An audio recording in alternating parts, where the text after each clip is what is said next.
This is the conference room, which has now been transformed into the Lopez collection. The next room, which is our reading room, the library reading room, has been transformed into our Ortigas collection. Ortigas collection is comprised of both Mr. Montilla's collection and our own more modest collection. The map collections of, there are several highlights, and I know that Mr. Ocampo will talk about the highlights of the Lopez, and the highlights of our collection is that we have sprawled in a huge size is the Treaty of Paris map, which is pretty much the same map that had been studied by both the Americans and the Spanish negotiators, so that they wanted to figure out how much they were going to pay for the islands. The Spaniards wanted 100 million, the Americans wanted only 10 million, and so finally we were sold for 20 million. And so you'll see the Treaty of Paris map. Then we have this Frank Dorn comic pictorial map.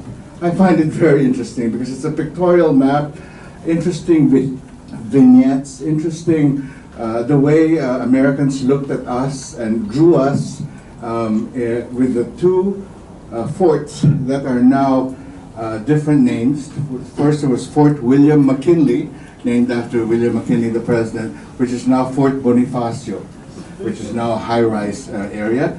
There is Fort Stotzenburg, which later became Clark Air Base. And then the most recent addition by Mr.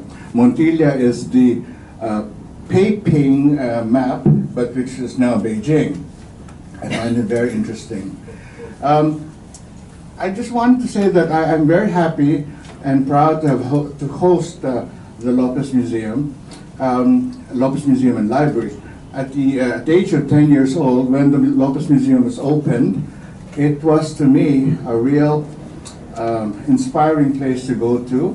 That was where I saw old photographs by the Rizal family, letters by our national hero Jose Rizal to his family. These were just fascinating things, and also maps and also books, of course, a lot of books. Mr. Lopez was sort of ahead of his time. He was a generation earlier than that of our founder, Mr. Rafa Ortigas. Mr. Lopez was collecting his books, maps, prints, etc. In the 40s and 50s. To be followed suit by Mr.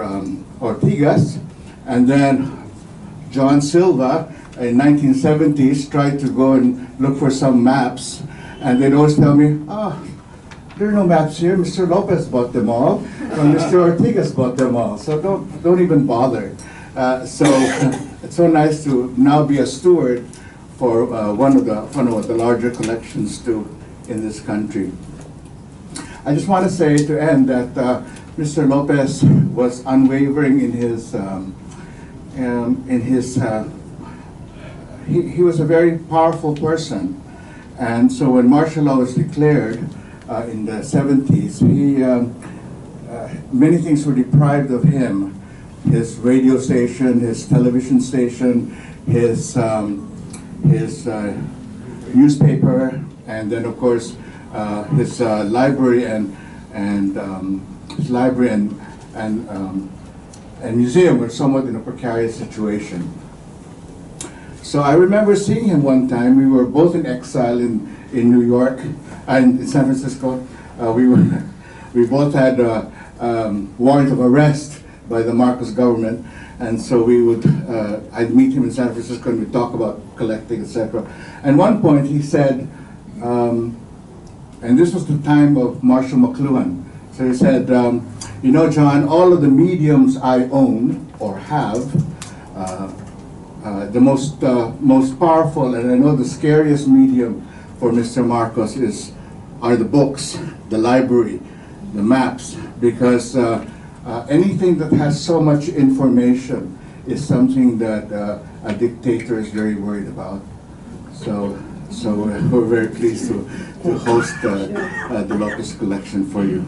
So you can wander here after Ambeth speaks, and then when you enter the inside our reading room, you turn immediately to the left, because then it'll start with the earliest maps. If you start on the right, you're already actually exiting, and it's a 1945 map. So you want to go to the left to show the earliest maps that you'll see. Enjoy. I think you have an hour and a half to 2 hours. We have some refreshments for you outside. We can't have them inside because it's a museum library. So please enjoy the evening. And here's Ambeth Ocampo.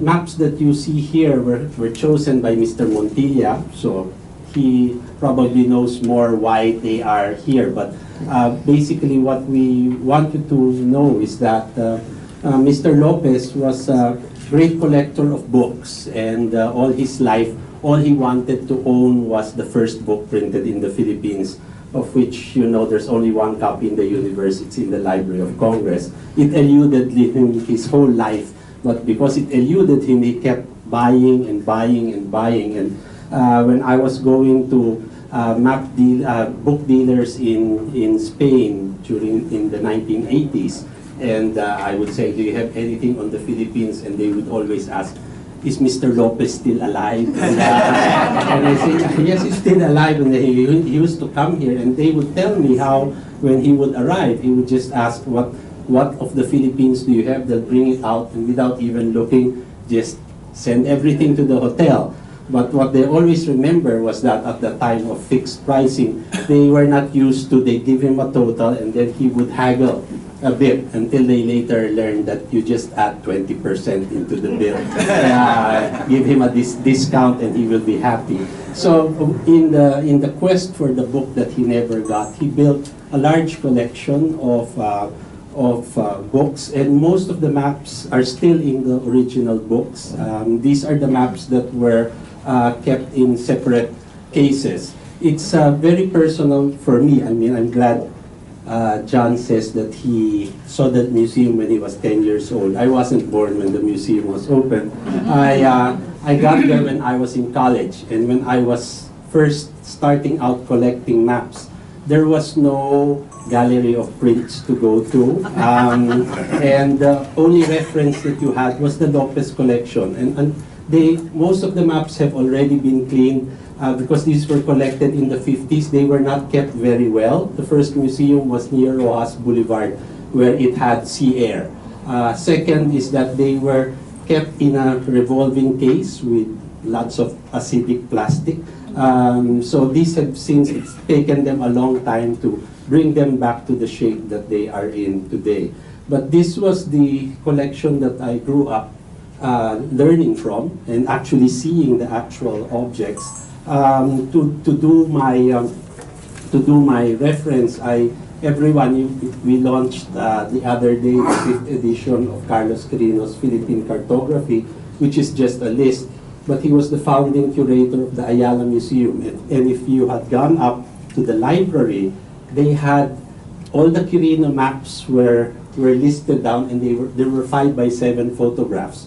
So I went there one day and photocopied all the photographs and the markings, and never shared this with anyone, so they would not know which maps to look at. And so now that we have IMCoS and everything, I'm glad I'm not collecting maps anymore because they're way out of my reach. But now, as a historian, we go through this. It's what I mentioned in the talk. These are not just maps that give us geographic things. These are maps that show us how the nation came to be and how Filipinos came to be.